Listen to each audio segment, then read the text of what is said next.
Assalamualaikum warahmatullahi wabarakatuh. Alhamdulillahirabbil alamin. Allahumma shalli ala sayyidina Muhammad wa ala ali sayyidina Muhammad. Saya kaji kembali kitab Al-Mawaqif wal Mukhatabat milik Syekh Muhammad bin Abdul Jabbar An-Nafri, seorang wali Allah, kekasih Allah yang telah sampai kepada Allah, yang telah mengenal Allah dengan Allah itu sendiri. Dalam kitab tersebut terdapat ulasan singkat yang menerangkan bagaimana pendapat Asy-Syadzili mengenai Syekh Muhammad bin Abdul Jabbar An-Nafri sebagai penulis kitab Al-Mawaqif wal Mukhatabat. Kata beliau, kitab itu bukan sembarang kitab, tidak mudah, yang kesukarannya sudah pasti sukar. Oleh karena isinya mengibaratkan tentang hal-hal ruhani, meninggi dan tidak mungkin bagi seseorang dapat mendalami selain kawan-kawan ahli rasa atau zauqiyah. Yang tinggi pula pengertian dan kemauannya. Tak mungkin seluruh kitab itu dipahami kecuali oleh orang khusus di bidangnya. Dan dalam hal ini Abdul Hasan Asy-Syadzili penuh berhasrat hendak meringankan dan menggampangkan kandungan isi kitab itu, agar mereka yang berkemampuan bersedia untuk menerima dapat memahami, dan beliau dalam hal ini bersedia menyediakan kunci pembuka bagi setiap yang merindukan alam hikmat kebijaksanaan. Sayangnya, sampai akhir hayat niat baik beliau belum sampai terlaksana. Akhirnya beliau wafat. Sangat disayangkan.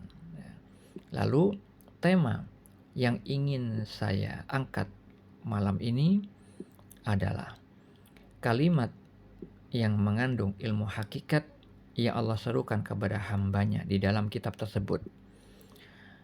Letakkan dosa-dosamu di bawah telapak kakimu, dan letakkan kebaikanmu di bawah dosa-dosamu. Itulah kalimat yang Allah serukan kepada hambanya. Belum ada syarahnya, belum ada yang menjelaskan. Namun saya ingin mencoba memudahkan agar Anda bisa mengambil hikmah dari kalimat ilmu hakikat tersebut.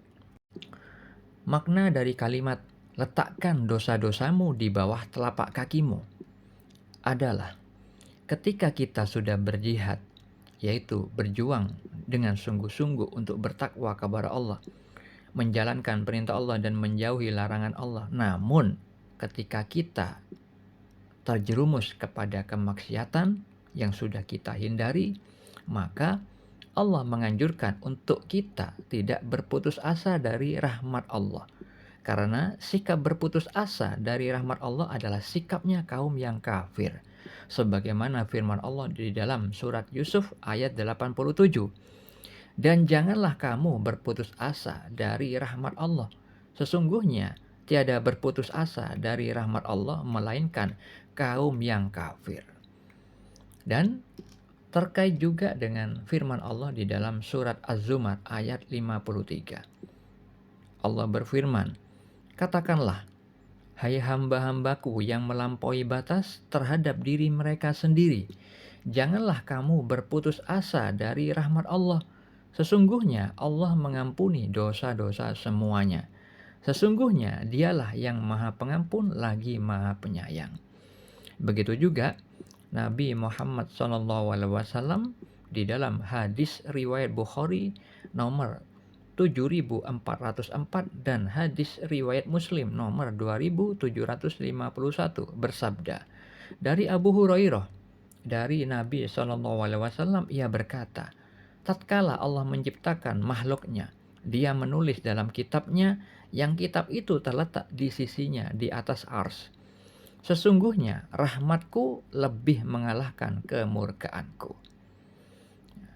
Lalu makna dari kalimat dan letakkan kebaikanmu di bawah dosa-dosamu, maknanya adalah anjuran untuk lebih mengutamakan introspeksi diri atas kekurangan dan kesalahan kita daripada mengingat amal-amal baik yang pernah kita lakukan. Karena dengan mengingat kebaikan kita bisa membuka peluang perbuatan tercela seperti halnya ujub atau bangga diri, pamer atau riya, ya, sum'ah atau ingin didengar orang lain, dan merasa lebih baik daripada orang lain. Yang mana jika semua perbuatan tercela itu ada pada diri kita, maka Allah bisa menolak amal kita. Allah bisa menghapus semua amal kita. Kenapa Allah tega menghapuskan amal kita? Karena amal baik kita itu sebenarnya adalah ciptaan Allah, rahmat dari Allah, bukan karena kemampuan kita sendiri, yang mana hal itu telah disabdakan Nabi Muhammad SAW di dalam hadis riwayat Bukhari dan Muslim. Dari Ibnu Mas'ud radhiyallahu anhu, ia berkata, Rasulullah SAW menyampaikan kepada kami, dan beliau adalah orang yang benar lagi dibenarkan.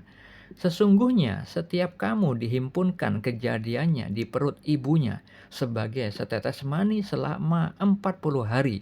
Lalu berubah menjadi segumpal darah selama 40 hari. Kemudian menjadi segumpal daging selama 40 hari. Kemudian diutus kepadanya seorang malaikat, lalu ditiupkan kepadanya ruh dan diperintahkan untuk mencatat 4 perkara, yaitu mencatat rezekinya, ajalnya, amalnya, dan celaka atau bahagianya. Jadi di dalam hadis tersebut disebutkan bahwa Allah telah menetapkan 4 perkara kepada kita sebelum kita terlahir di muka bumi ini, sebelum kita mampu bicara, sebelum kita mampu beramal. Allah sudah lebih dulu memberikan ketetapan atas kita, yaitu rezekinya, ajalnya, amalnya, dan celaka atau bahagianya. Jadi amal itu sudah Allah karuniakan, sudah Allah berikan sebelum kita mampu beramal. Oleh karena itu, terkait dengan hadis tersebut, Allah Ta'ala berfirman di dalam surat At-Takwir ayat 29, dan kamu tidak dapat menghendaki menempuh jalan itu kecuali apabila dikehendaki Allah, Tuhan semesta alam.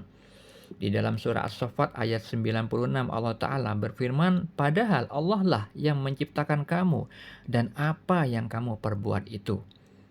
Di dalam surah An-Nisa ayat 79, Allah Ta'ala berfirman, apa saja nikmat yang kamu peroleh adalah dari Allah.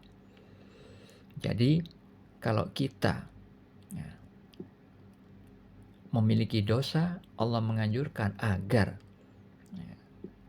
meletakkan dosa-dosa tersebut di bawah telapak kaki kita. Maksudnya agar tidak berputus asa terhadap rahmat Allah, karena sikap putus asa adalah sikapnya kaum yang kafir.